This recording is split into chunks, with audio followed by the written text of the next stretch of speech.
Boa noite a todas, a todos.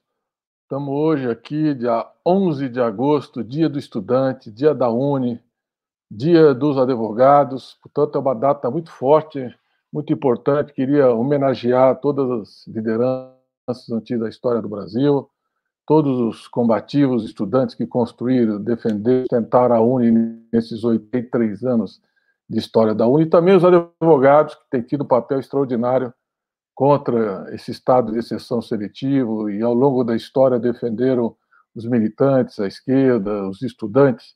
Então, a eles também rendo aqui homenagens. Hoje nós vamos iniciar um ciclo de discussão sobre o movimento estudantil, a UNE e o PT, história e o futuro. E vamos tentar tratar um pouco dessa história, passar um pouco da experiência, apresentar depoimentos pessoais e análise histórica que cada um de nós viveu, o balanço da vida e da luta. Então, nós temos aqui hoje a honra de termos Zé Disseu, que foi uma grande liderança estudantil, que fez história na sua época e continuou sempre sendo um militante presente em todos os momentos decisivos da história do país. Nesse já se vão, aí eu acho, quase 60 anos, né, Zé? Porque, na realidade, 67, 68, já faz tempo, muito tempo. Eu sou uma geração seguinte. Já eu fazia direito na Pontifícia Universidade Católica de São Paulo. Eu vim na ressaca do AI-5, da repressão a partir de 69, 70, do auge da ditadura. Eu entrei na USP, fui fazer economia, então eu venho do processo de reconstrução do movimento estudantil, depois falo um pouco. Nós criamos primeiro o DCE Livre da história do Brasil, o DCE Livre da USP, e foi também as primeiras grandes manifestações políticas estudantis na retomada da luta democrática. E depois veio o Lindbergh, também uma liderança amplamente conhecida, os dois tiveram mandatos políticos, Zé foi ministro de Estado, foi presidente do partido, Lindbergh foi vereador, prefeito, deputado, senador, teve uma extraordinária militância e veio na geração seguinte, quando o Zé estava na CPI do PC Farias, do Collor, lá trabalhando na CPI, o Lindbergh estava nas ruas pintando a cara, os caras pintadas, lutando contra aquele governo neoliberal, lutando pelo impeachment. Então, teve uma militância extraordinária e deu continuidade também na luta política. E a Moara Saboia fazia engenharia civil em Minas Gerais, é da novíssima geração, perto de nós aqui, então, dinossauros.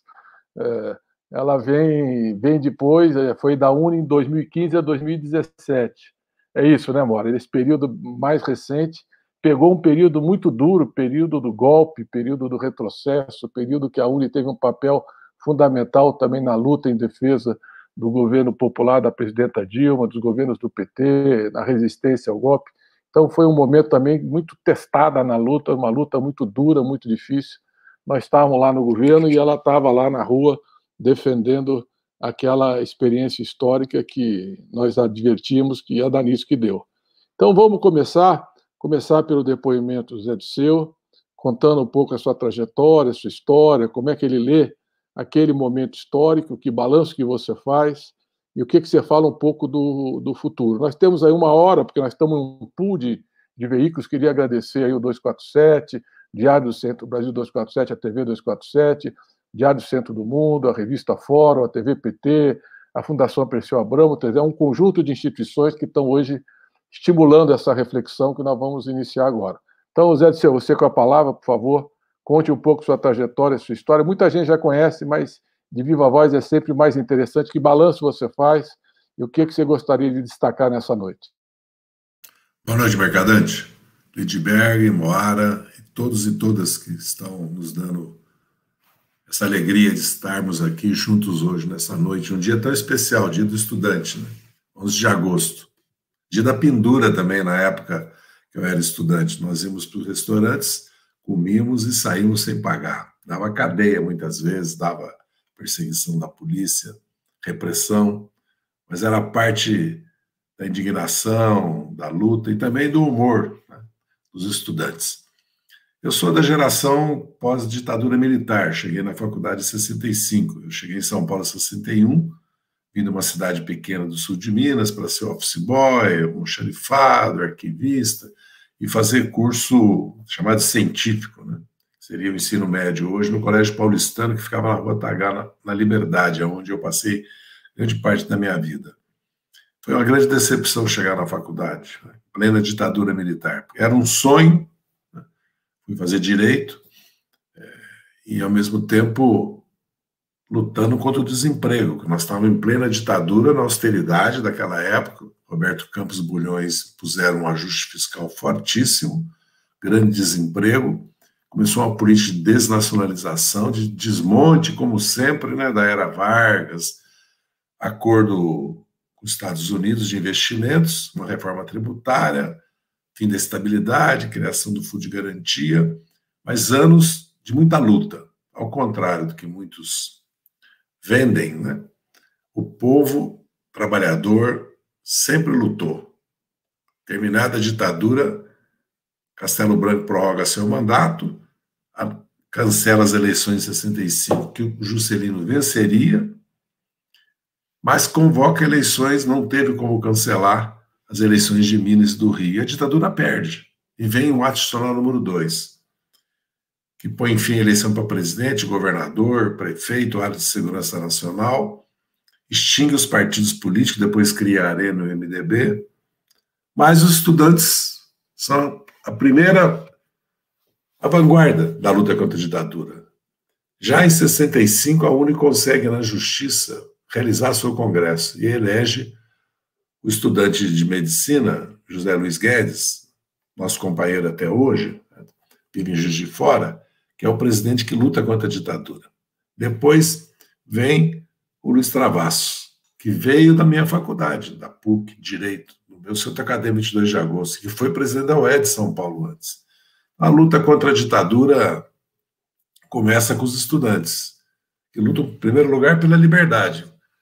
Realizamos um grande plebiscito contra a lei Suplicy de Lacerda, que proibia os centros acadêmicos, os DCEs, a UEA e a UNE, e criava uma estrutura pelega, com eleição indireta, inelegibilidade, financiamento direto da própria faculdade, ou seja, uma estrutura para servir a ditadura. Mas os estudantes, num plebiscito, derrotam e começam a lutar contra as anuidades, por laboratório. Vamos lembrar que nós estamos no Brasil de 65, 66, 67, né?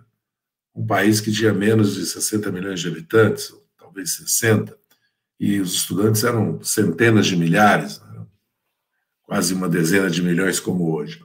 E as universidades públicas eram predominantes. A luta era pelo ensino público gratuito, contra o aumento de anuidade, como as PUCs eram privadas, por laboratórios e por mudança da universidade. A universidade estava completamente defasada no Brasil urbanizado, industrial, ainda era uma universidade do Brasil agrário, do Brasil rural, né? Do Brasil do café com leite. Não havia crescido e se desenvolvido junto com a industrialização, com a urbanização do país e com os novos tempos. Nós vivimos a Guerra do Vietnã, a agressão americana ao Vietnã, a luta dos negros pelos direitos civis dos Estados Unidos, já vivíamos sob o impacto da Revolução Cubana, e no Brasil uma ditadura, censura, repressão, mas os estudantes foram às ruas. Em primeiro lugar, reconquistar as ruas, porque a ditadura havia proibido manifestações, e tomar de volta os centros acadêmicos, fazendo a eleição nos diretórios acadêmicos, transformando em DA livre, ou fechando, reabrindo o centro acadêmico, fazendo a eleição com o meu centro acadêmico. Nós fizemos uma eleição na rua.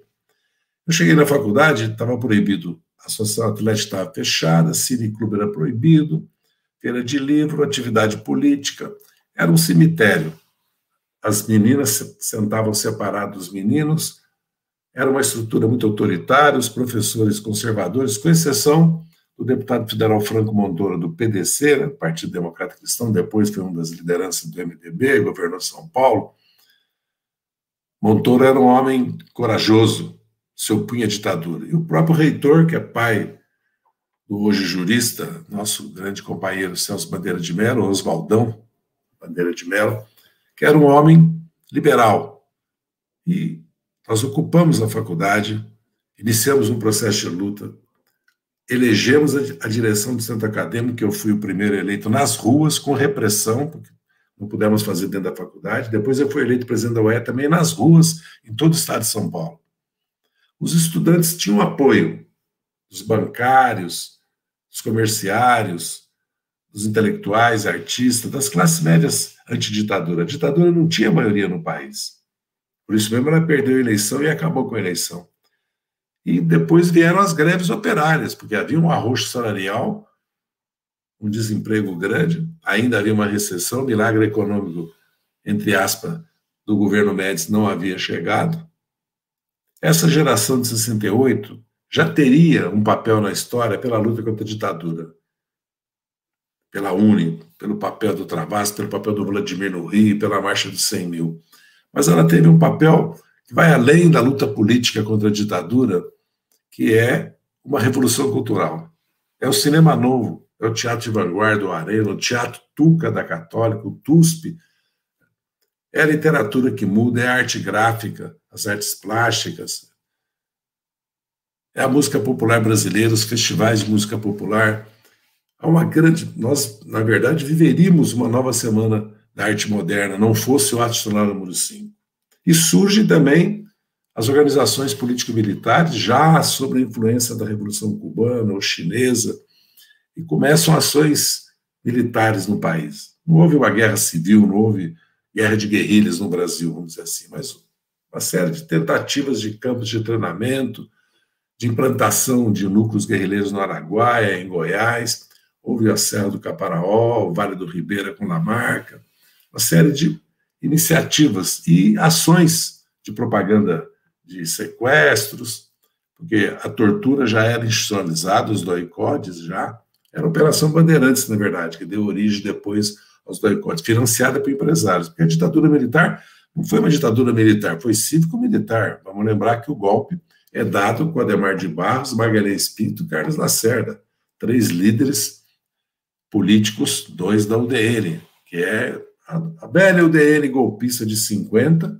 que diz que o Getúlio não tinha maioria absoluta, de 55, que tentou dar um golpe para impedir a posse de Juscelino, mas esse golpe é derrotado por um contragolpe de Lott, e de 61, que Brizola derrota com a campanha da legalidade, armando o povo em Porto Alegre, com apoio da Brigada, divide o Terceiro Exército, convoca a cadeia de rádios da legalidade, levanta o Brasil, impede o golpe, e Jango toma posse com o parlamentarismo que o povo derrota em 63 e inicia as reformas de base. A UNE, ela foi criada na política, na luta contra o nazifascismo, e se consolidou na luta pelo petróleo é nosso. Ela faz a primeira grande luta universitária na década de 50, o famoso seminário de Curitiba e Salvador pela reforma universitária, e a greve de 1/3, veja bem, já era a luta para a eleição das direções das universidades, 1/3 de estudantes no conselho universitário, e apoia as reformas de base, e depois luta contra a ditadura, e vai lutar contra a ditadura, e vem do 5 o terror. E são anos de repressão. Nós fomos presos em Biúna, praticamente 800 delegados, todas as lideranças estudantis, mas em 74, quem toma a iniciativa desta vez são as classes trabalhadoras. O povo derrota a ditadura nas urnas. O MDB elege 16 de 21 senadores. Veja como a luta nesse país. Quem vem em seguida? A reconstrução da UNE.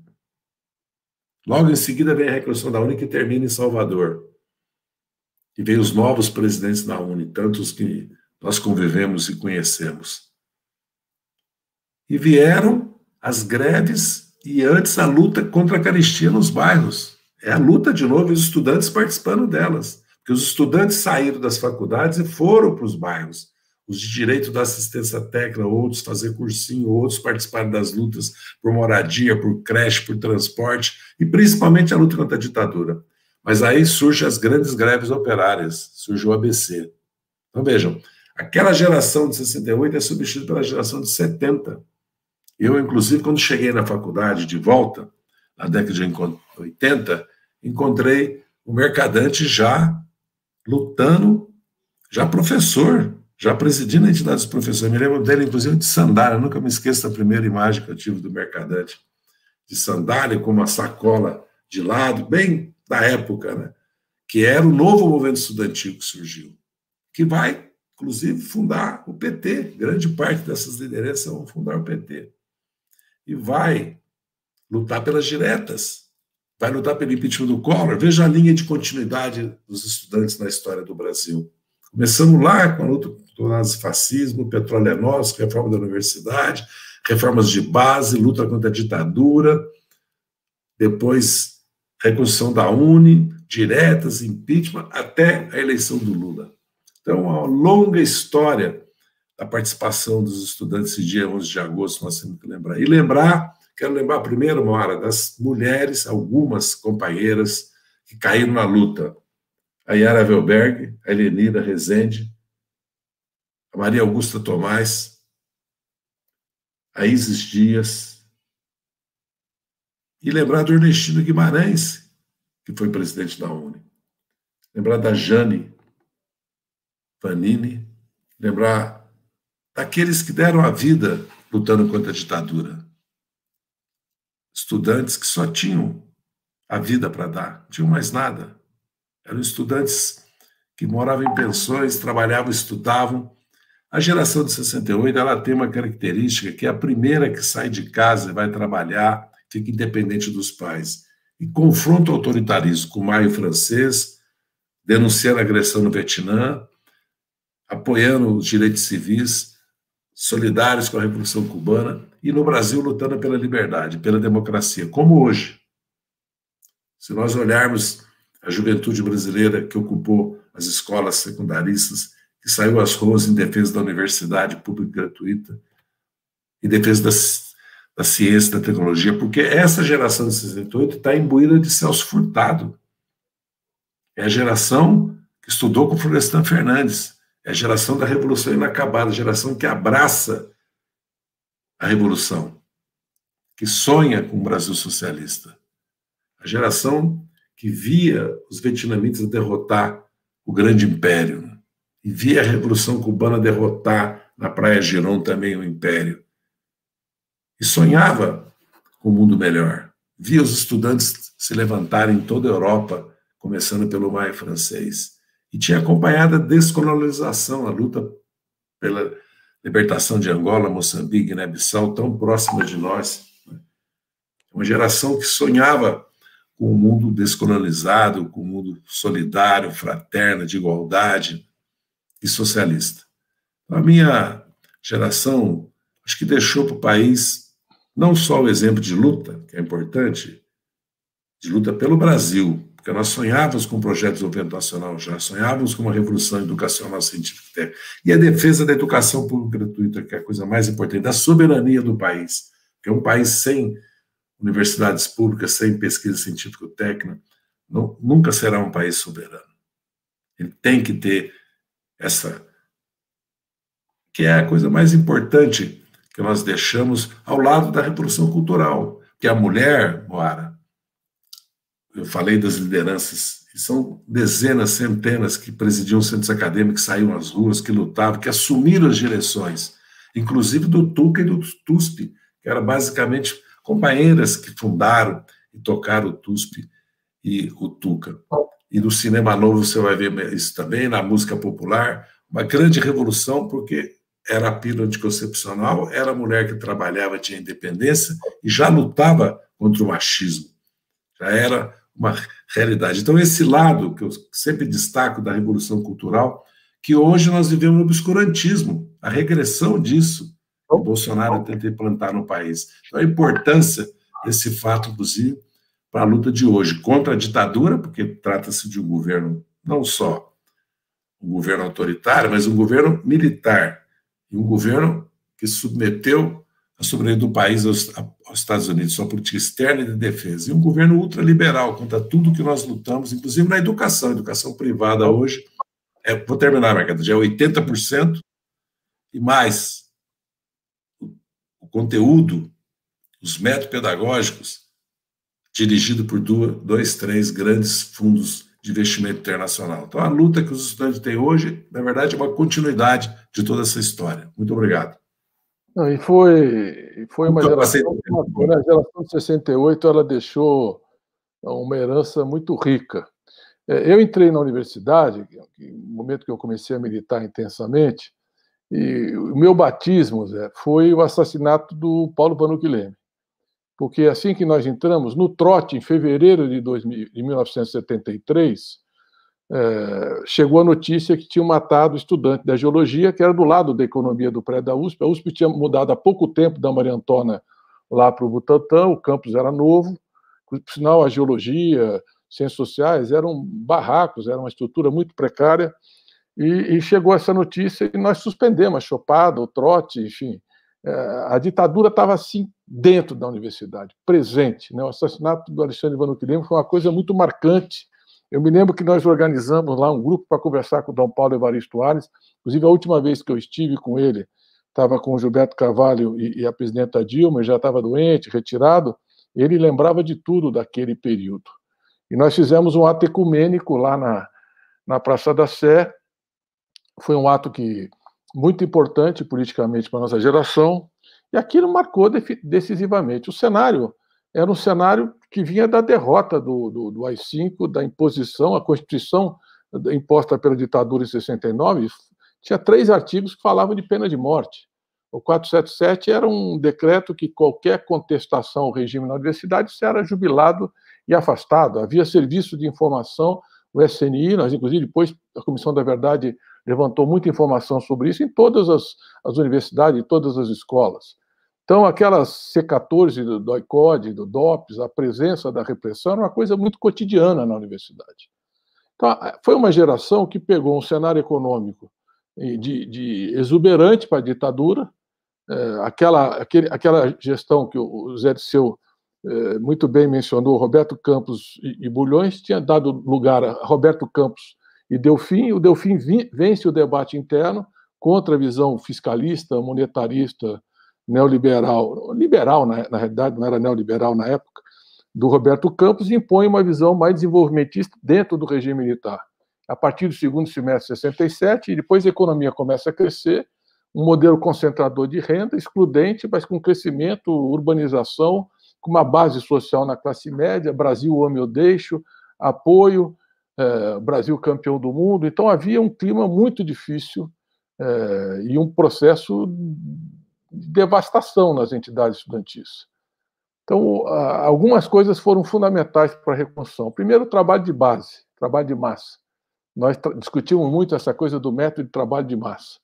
E estar na sala de aula, ser um bom estudante, conversar com os estudantes, fazer esporte, sair. Essa relação pessoal, humana, foi muito importante para a reconstrução, para a confiança da nova liderança que surgia num quadro muito, muito, muito difícil, de muita repressão, censura. Na USP, por exemplo, terminava a aula na economia, todas as classes eram fechadas, não tinha banco fora no pátio para ninguém ficar circulando na universidade. Os quadros de aviso tinham vidro, não podia fixar. Tudo isso foi uma conquista. Centro acadêmico, uma salinha que não cabia 3 pessoas. Os centros acadêmicos sobreviveram na USP, mas não o DCE. O DCE foi reprimido em 71 e desaparece a memória do DCE. Então, a minha geração, eu no primeiro ano fui presidente da Atlética, pelo esporte, e no terceiro ano fui presidente do centro acadêmico. Na realidade, montamos uma chapa, mas por uma série de circunstâncias, Antônio Doria acabou não assumindo a presidência, eu desde o primeiro dia assumi a presidência e tocamos.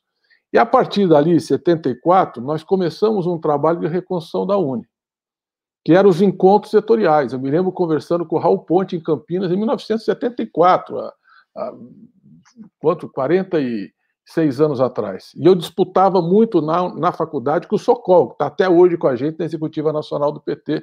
Também são 47 anos de militância juntos.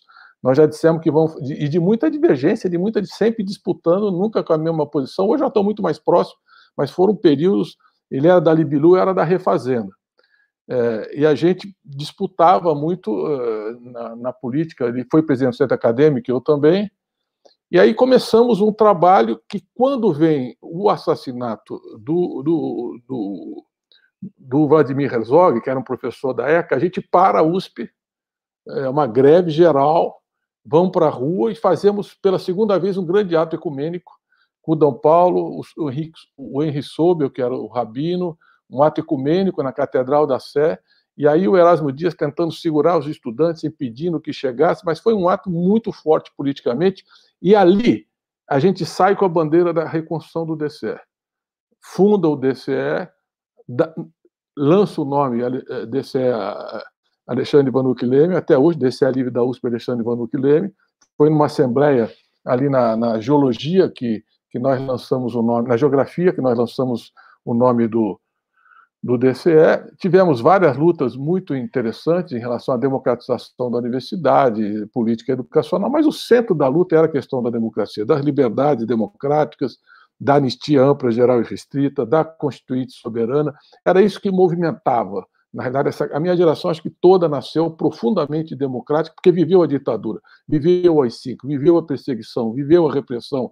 Nós recebemos inúmeros companheiros que tinham sido torturados, presos, e que relatavam as condições. O DCE fez o livro contando todas as formas de repressão, e o comandante do OICOD era o Ustra, que era o chefe da repressão, do assassinato, dos desaparecimentos. Então, essa memória era contada de boca em boca, e a gente ia reproduzindo isso e, ao mesmo tempo, organizando a luta. Eu, nessa época, tive um professor, já morreu, Antônio Carlos de Azevedo, o Bimbo, que era muito amigo do Barelli, que estava no Diese. E eu gostava, eu era bom estudante, sim, fui um bom estudante. E eu militava, mas eu era bom estudante. Eu quis ir fazer economia do trabalho, fui para o Diese e conheci o Lula ali, 74 para 75, quando estava um processo de reconstrução do novo sindicalismo. E tinha uma parte do movimento estudantil que achava que era o novo peleguismo, e nós achávamos que era o novo sindicalismo. Aí nós fomos e começamos um trabalho de articulação e fizemos a primeira eleição do DCE no final de 75. A nossa chapa refazendo, me desculpe, mas nós tivemos mais votos que todas as outras juntas. Então, demos um banho naquela época em termos de trabalho de massa e de base social. O Sokol tinha muita força na vanguarda, nas assembleias, ele mobilizava mais, radicalizava, mas a gente tinha uma base muito sólida. Eu acho que essa experiência do movimento estudantil marcou decisivamente a nossa geração, uma consciência democrática. Não conheço ninguém que foi assim, de direita, que defende Bolsonaro, que defende esse retrocesso. Todo mundo sabe o que passou e como foi duro reconstruir a democracia. E, a partir dali, nós fomos impulsionando a reconstrução da UNE.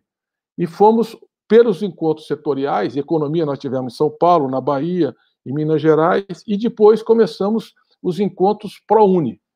Eu fui para Minas Gerais, eu já estava fazendo mestrado, diferente do Lindenberg, que militou, e a Moara, e os dois atrasaram a faculdade.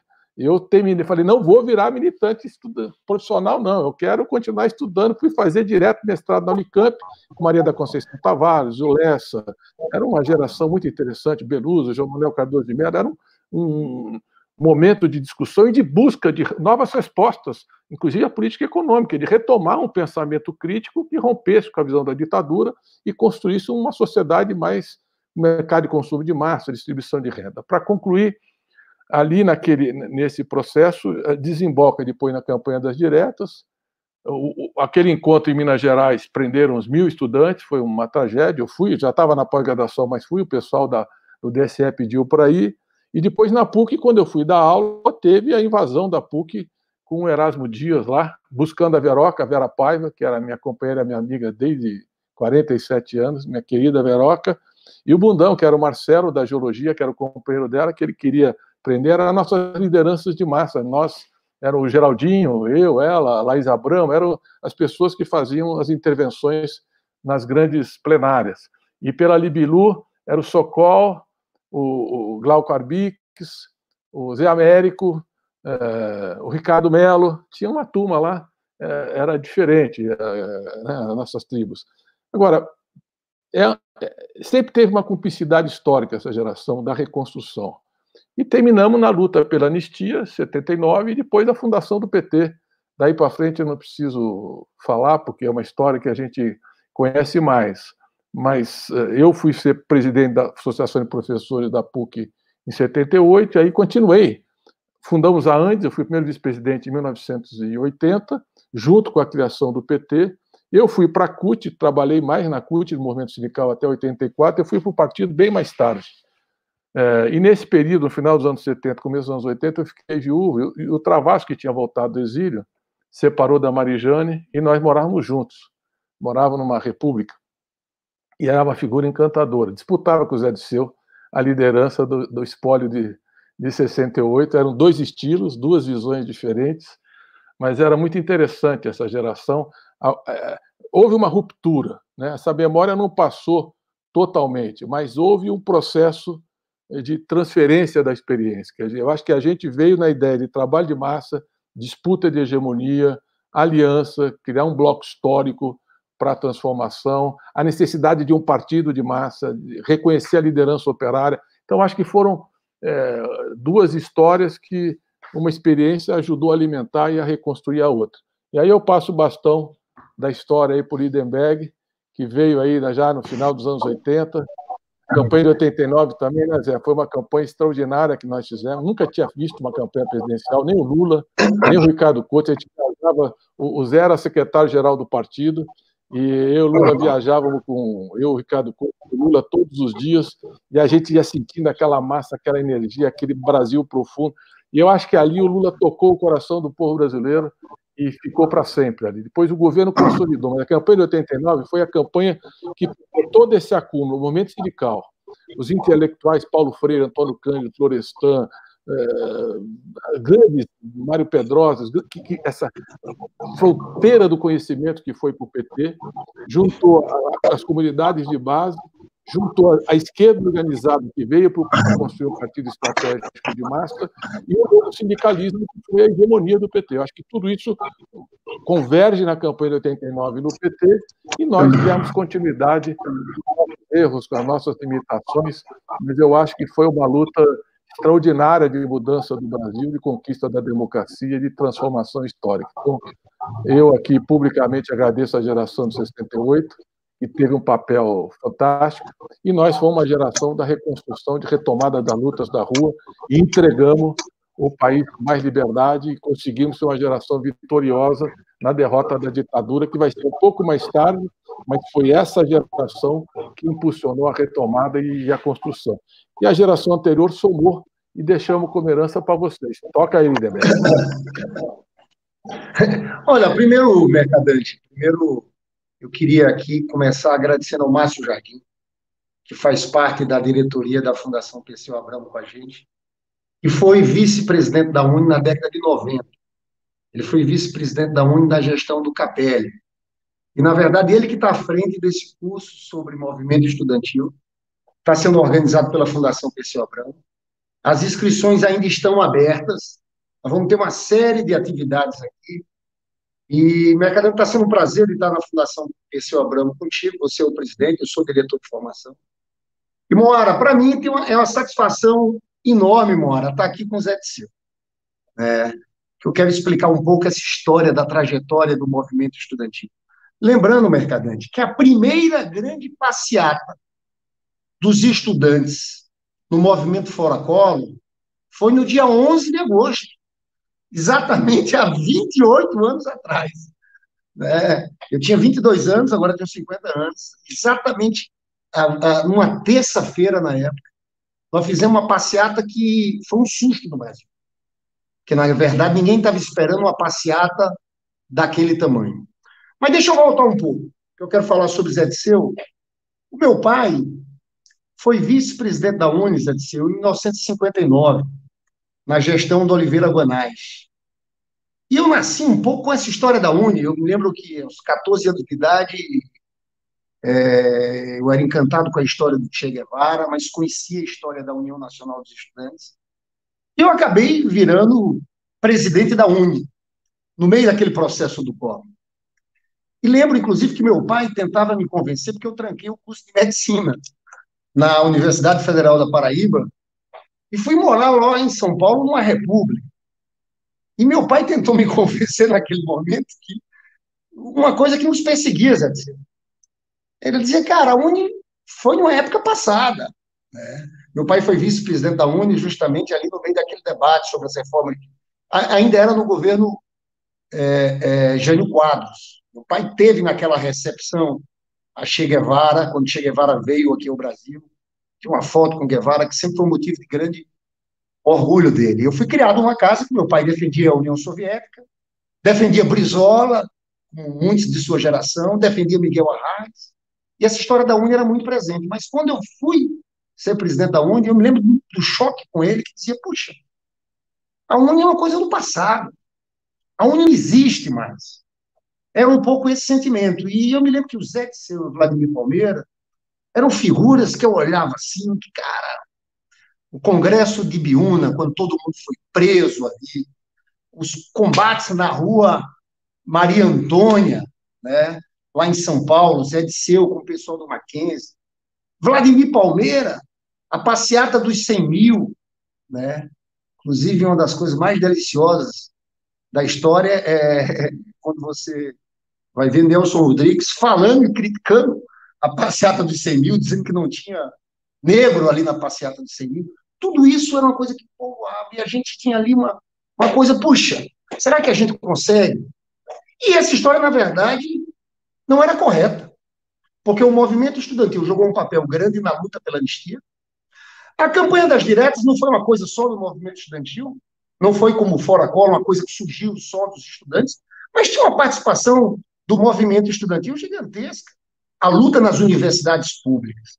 Pois bem, eu virei presidente da UNE. E confesso, Zé, você sabe que às vezes tem bandeiras mais radicais que mobilizam mais. A bandeira naquele momento era um movimento pela ética na política.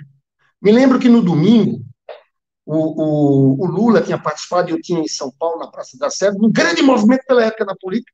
Tinha sido um movimento de 3, 4 mil pessoas. E a gente decidiu lançar o Fora Collor. Quando a gente lança o Fora Collor, cara, eu me lembro que eu viajei de Brasília, de ônibus, fui para Uberlândia, depois fui para Belo Horizonte.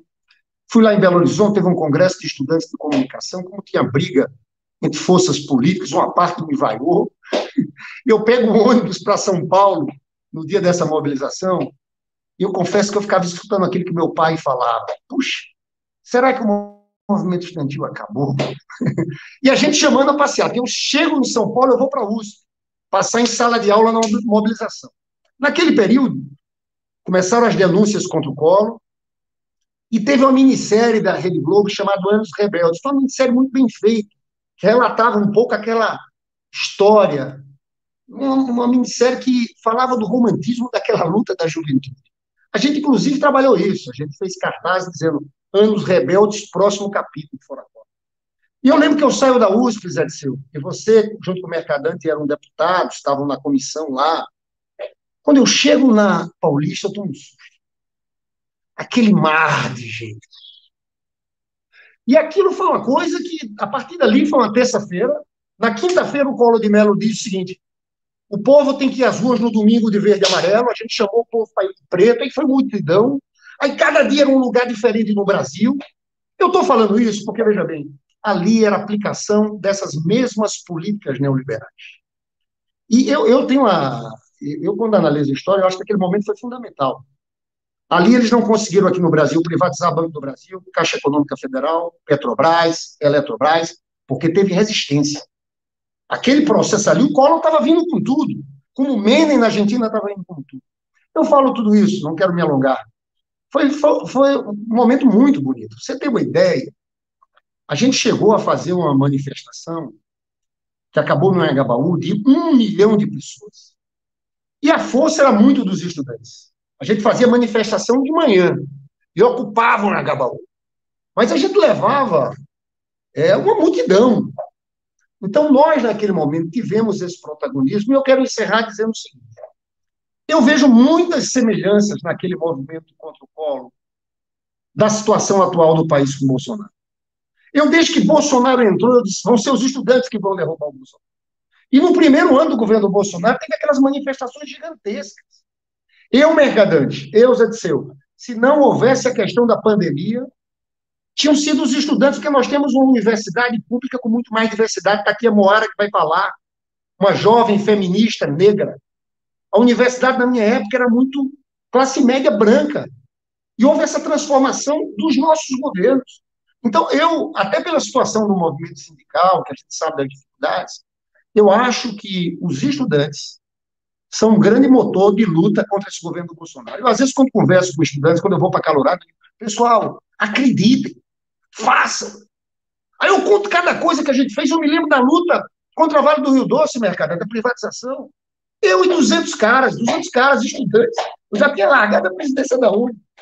Nós invadimos a Bolsa de Valores ali, criamos um fato político fantástico naquele movimento contra a privatização. Então, eu encerro falando para essa nova geração. Está aqui Zé Disseu, está aqui Moara, que foi da UNE, está aqui Mercadante, né? Dizendo para vocês, acreditem, sejam ousados, rebeldes, revolucionários, se inspirem na história de Che Guevara, que inspirou todos nós, né? Então, eu acho que... E eu encerro dizendo o seguinte, essa coisa da UNE nunca saiu dentro de mim. Mercadante, às vezes, dá um toque que você vê, viu, o Zé Disseu, que Mercadante ainda disse que eu e Moara atrasamos, mas ele não, foi um estudante aplicado. Eu falei, ele sempre...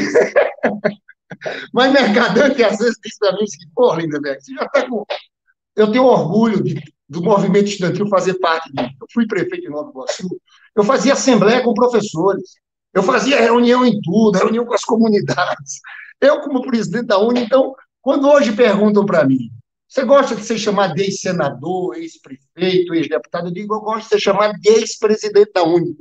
E eu digo mais uma coisa, se me perguntasse, se pudesse ter a questão do tempo, uma flexibilidade, onde é que você queria atuar politicamente hoje? Eu diria no movimento estudantil. Porque não tem espaço mais fantástico e mais importante. Ser uma liderança estudantil hoje, numa situação que a gente está vivendo, eu acho mais importante que ser deputado. Vocês têm que tocar fogo no bom sentido nisso, tocar fogo na mobilização, tocar fogo na luta pela democracia.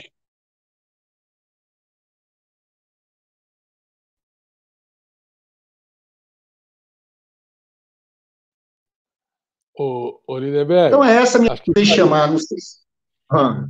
Deixa eu falar. Eu tentei chamar Vladimir Palmeira, eu tentei, para encerrar, chamar Vladimir Palmeira para esse debate, Zé. E Vladimir... mas ele falou para mim que não participa de live, que estava muito bem representado por mim. É coisa do Vladimir. Você conhece ele? Ele disse para mim que não quer conversar sobre o passado. Chamem para falar sobre o futuro que ele vai. Falou isso também. E ele era deputado com a gente. Obrigado, pessoal. Valeu. Ele era deputado com a gente em 90 a 94, disputou a liderança da bancada com o Zé. Eu apoiei o Zé. E me derrotou. Derrotou na disputa. E meu voto era do Zé, mas nós perdemos a maioria da bancada e perdemos o partido. Você sabe que ganhar do Zé Disseu não é fácil. Eu fui ser vice do Lula em 94, sendo minoria no partido, mas eu só queria dizer uma coisa que eu falo para o Lindenberg, porque ele fala assim, eu queria ser presidente da UNE. É muito mais... O que eu digo para ele, outro dia o Lula deu uma entrevista, falei, e a juventude do PT? Ele falou assim, o Lindenberg, então, que juventude? O cara está com 50 anos. O Rio, pô. Você se preparar, o Rio foi devastado politicamente, você é uma das lideranças que estudou, que tem estatura, que tem história, mas ele não quer desencarnar, Zé Disseu, desse papel de líder, ele vai e quer voltar para esse negócio. Agora você precisa ter um governador para botar escola no Rio, impulsionar a universidade, se preparar para esse desafio. Essa é a minha visão. Bora. Eu fiz isso lá em Nova Iguaçu. Eu queria também saudar o Márcio Jardim, eu ia falar no final, mas ele foi fundamental na construção de todo esse ciclo, e o Lindenberg ter feito um trabalho extraordinário na direção de difusão. Esse curso de comunicação nas redes, 58 aulas, está sendo um êxito exuberante. Estamos fazendo coisas inovadoras em pouco tempo e com muita criatividade. O Márcio tem sido um grande parceiro. Ele depois vai ter... Porque eu acho que ele é o militante estudantil e pós-estudantil que mais congresso da UNE foi. Eu acho que ele foi nos últimos 20. Ele já saiu... Márcio, O Márcio é contemporâneo. Termina e ele vai no Congresso, e vai no Congresso, e vai no Congresso. Zé, nós estamos com 500 mil... Nós dois estávamos lá naquela CPI 24 horas por dia, 4 meses, um cacete, uma pressão terrível, mas valeu, porque está aí o Lindenberg que nasceu ali, soube sentir o momento e fazer história. Moara, você, Moara Saboia, militante da engenharia mineira, mulher dessa nova juventude que está mudando a cara da universidade. Vamos E lá, já estou Mora. saindo também da juventude. Mas, gente, primeiro agradecer a esse convite super especial, assim. Eu tô assim como Lidberg, eu adoro falar da Uni, eu adoro falar do meu momento no movimento estudantil. Foi, assim, sou militante feminista, de negros e negras, enfim, de um monte de coisa, mas, sem dúvida nenhuma, a Uni foi o meu encontro, eu acho, comigo, com o Brasil e com as coisas que eu acreditava. E concordo muito com o Lidberg quando ele fala da potência do movimento estudantil. Fora que é um prazer estar com o Lidberg, com o Zé Disseu, com o Mercadante, enfim, construir esse processo. Eu entrei na Uni em 2015, era governo Dilma, saí depois de um golpe de Estado, desse processo todo. Quando a gente entrou, eu lembro que na primeira semana que a gente entrou, o que estava em pauta era a redução da maioridade penal. A gente queria falar sobre um monte de coisa, o Brasil caos, a economia já muito ruim, e a gente foi para Brasília e ficamos lá mobilizando, conseguimos derrotar o Cunha no Congresso, mas em menos de 24 horas ele deu aquela rasteira na gente, pôs para votar de novo e conseguiu aprovar, mas não tinha clima, assim, a gente tinha conseguido fazer uma mobilização muito importante, muito aliada ali ao movimento social, era o amanhecer contra a redução. E dali para frente a gente não teve folga. Eu falo que a minha geração do movimento estudantil foi uma geração que teve um revés, assim, até então era só vitória, vitória, vitória. Mercadante foi ministro, atendeu a Uni várias vezes, a turma enchendo o saco, e era aquela coisa, né? Conquistamos cota, conquistamos o ProUni, a universidade se pintando de povo, que é o que a gente dizia, muitos negros e negras entrando pela universidade através do Reúne, através das cotas, através do ProUni. Eu entrei na universidade, entrei na PUC, através das cotas e do ProUni. Então, esse era o clima que tinha até ali 2015. Montar. E passei por um momento muito triste, assim, tô até aqui com a blusa meio minha geração do Lidberg, que é das diretas, que a gente reeditou essa blusa ali no processo do golpe da presidenta Dilma. Foi um momento, assim, de revés, a gente enfrentar e não mais ter agendas positivas do movimento estudantil, mas uma agenda de dizer que a nossa geração, essa geração de mulheres, de jovens, de filhos da classe, era o filho do pedreiro vai poder virar doutor. A gente queria dizer naquele momento que a gente não seria a última geração de jovens trabalhadores a estarem na universidade. Então, a partir daquele momento, a nossa grande disputa foi para manter tudo que o movimento estudantil tinha conquistado. Mas antes de falar um pouco exatamente desse momento, para a gente era muito importante também dizer também de como a universidade tinha mudado e como essa mudança na universidade foi uma mudança no movimento estudantil. Se o ciclo de debate tem como tema o papel do PT, o movimento estudantil, eu acho que o papel que a gente teve, enquanto o governo também fez uma mudança muito grande no movimento estudantil. Se as fotos das diretas, se as fotos da geração que enfrentou a ditadura eram fotos do movimento estudantil extremamente branco, com um protagonismo muito maior dos homens, o movimento estudantil de classe média, as fotos da minha geração não, já são fotos onde as mulheres eram as grandes dirigentes de quase todas as forças políticas. Eu lembro que a Karina era presidente da Uni, do PCdoB, eu era vice, e todas as outras vices da Uni, que a Uni tem primeira, segunda e terceira vice, eram mulheres, organizações diferentes. Então, e ali naquele papel, geralmente era a pessoa que dirigia a sua organização. Então, eram muitas mulheres negras dirigindo a Uni. Então, a cor do movimento estudantil mudou, a classe social do movimento estudantil mudou, o gênero do movimento estudantil mudou, graças à nossa popularização do ensino superior. E isso fez com que vários debates, que às vezes ficavam mais periféricos do movimento estudantil, inundaram a nossa agenda prioritária. Um debate que era prioritário, por exemplo, se tornou prioritário na minha geração da Uni, foi o debate do extermínio das negras. Nós construímos o maior encontro de negros e negras desse país. Não foi a MNU, não foi a CONE, não foi ninguém. Foi a UNE, a Diretoria de Combate ao Racismo da UNE, que construiu o maior encontro de negros e negras desse país. Nós construímos também, na minha gestão, o maior encontro de jovens feministas do país. E esse debate começaram a ser extremamente fundamentais para a gente, porque qual era o grande lance, assim? A gente entrou para a universidade, a grande questão, a gente precisa transformar a universidade. Uma coisa que a gente sempre dizia, né, que a universidade precisava ter muros abertos, portas abertas, que a universidade precisava realmente se conectar com o povo brasileiro e fazer coisas que faziam sentido na vida do povo brasileiro. Não que antes não fazia, mas isso começou a ficar muito urgente. Tão urgente quanto as pautas do dia a dia da universidade começaram a ser urgentes, pautas que eram urgentes em geral. A gente também percebeu enquanto petistas, né? Então, entrar era extremamente importante, sim, permanecer. Permanecer como? Como a gente ia vivenciar isso? Como a gente ia vivenciar essa universidade? As pessoas precisavam morar, as pessoas precisavam comer. Então, pautas que eram pautas sociais brasileiras ficaram muito, muito, muito latentes na universidade. Fora, eu acho que teve uma questão também que foi, acho que nesse processo todo de democratização do ensino. Foi aonde o ensino chegou no Brasil. Aí eu destaco duas universidades que foram não construídas, uma construída durante o governo Lula, mas a outra não, mas que são reflexos muito grandes de como o ensino superior começou a virar uma outra coisa no Brasil. Uma é a UF, no Rio de Janeiro, uma universidade gigantesca, extremamente popularizada, e era, gente, uma loucura fazer movimento estudantil ali. É uma galera muito classe trabalhadora, é uma galera muito povo.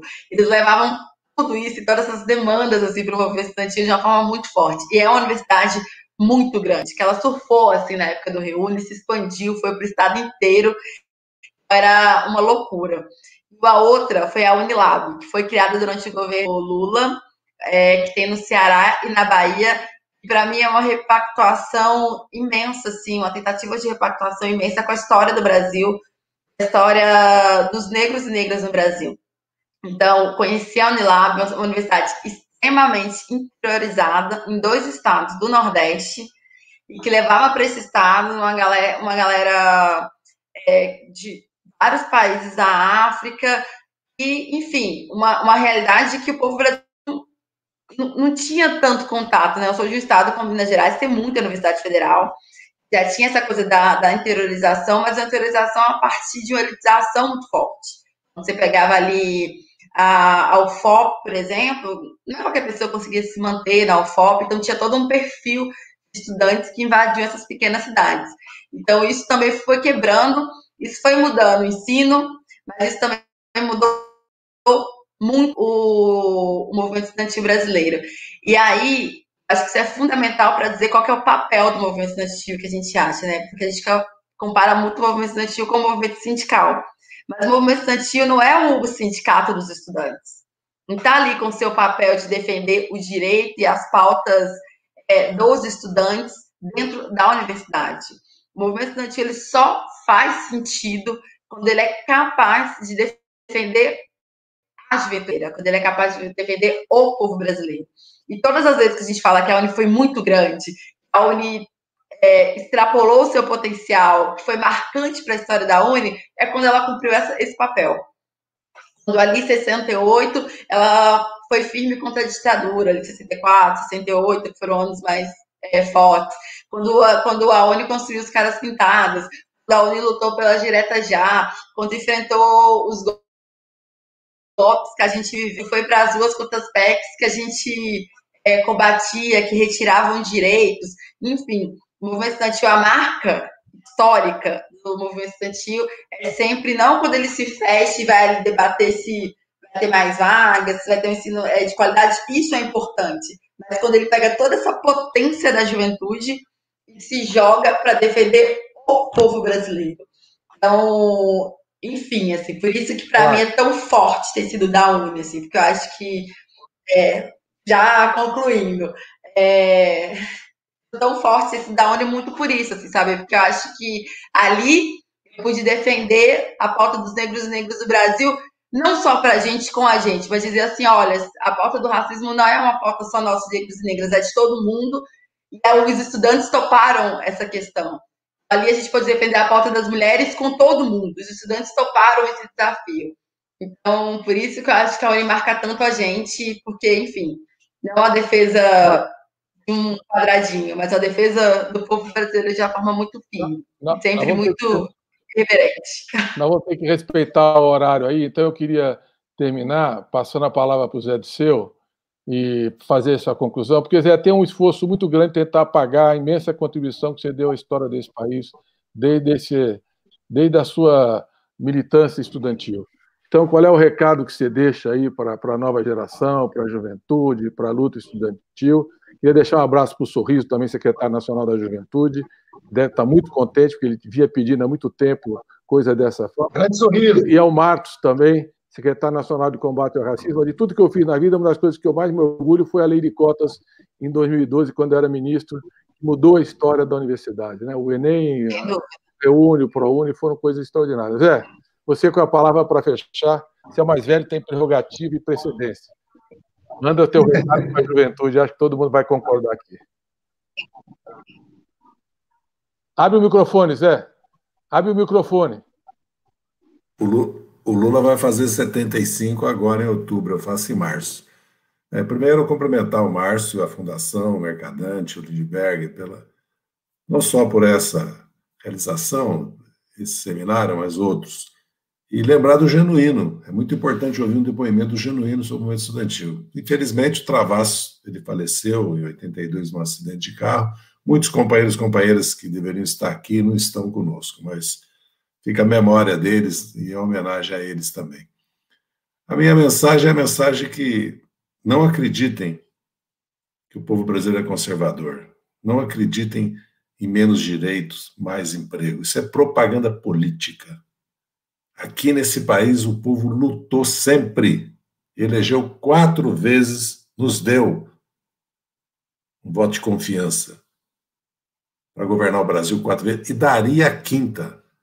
Não fosse o golpe, e mesmo com o golpe, não fosse a prisão do Lula. E mesmo com a prisão, quase que nós vencíamos, não fosse a fraude eleitoral das fake news, do financiamento ilegal, e a vergonhosa omissão e muitas vezes apoio dessa direita liberal, certo, ao bolsonarismo.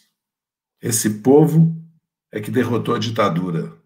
Foi esse povo que sustentou a posse do Jango, que sustentou, impediu o golpe de 54, quando o Getúlio se suicidou, que foi um golpe, e saiu às ruas. Foi o povo que impediu. Então, o nosso povo luta, a classe trabalhadora brasileira se constituiu como sujeito da nossa história. Ela é e foi a principal força política que levou o PT, nós e outras forças políticas de esquerda ao governo 4 vezes. Então, esse é um país que tem um fio da história, não é esse. Esse Brasil do Bolsonaro, do Guedes, não cabe no modelo deles, e nem nosso povo vai aceitar. Tenho certeza. Agora é preciso lutar e combater. Essa é a minha mensagem, uma mensagem de esperança, uma mensagem de luta e combate. Muito obrigado. Valeu, Zé. Valeu, Lindbergh, Moara. Obrigado, Mercadante. Foi uma noite muito rica, bem lembrado. Me lembro eu, você, o Genuíno, naquela CPI lá, incansavelmente, e o Lindbergh pintando a cara indo para a rua. E foi muito importante ver você aqui, viu, Moara? A voz das mulheres, dos negros na universidade. 35% dos formandos, quando eu voltei a ser ministro em 2015 pelo ENAD, eram o primeiro da família a ter um diploma. E essa talvez seja a maior transformação histórica que nós deixamos intergeracional. Então, foi uma conquista extraordinária. Parabéns pela história aí, Zé, Lindbergh, Moara, pela luta estudantil. Grande abraço aos jovens que aí vão acreditar, lutar e combater. Abraço a vocês. A Uni somos nós. Nossa força e nossa voz. Nossa força e nossa voz.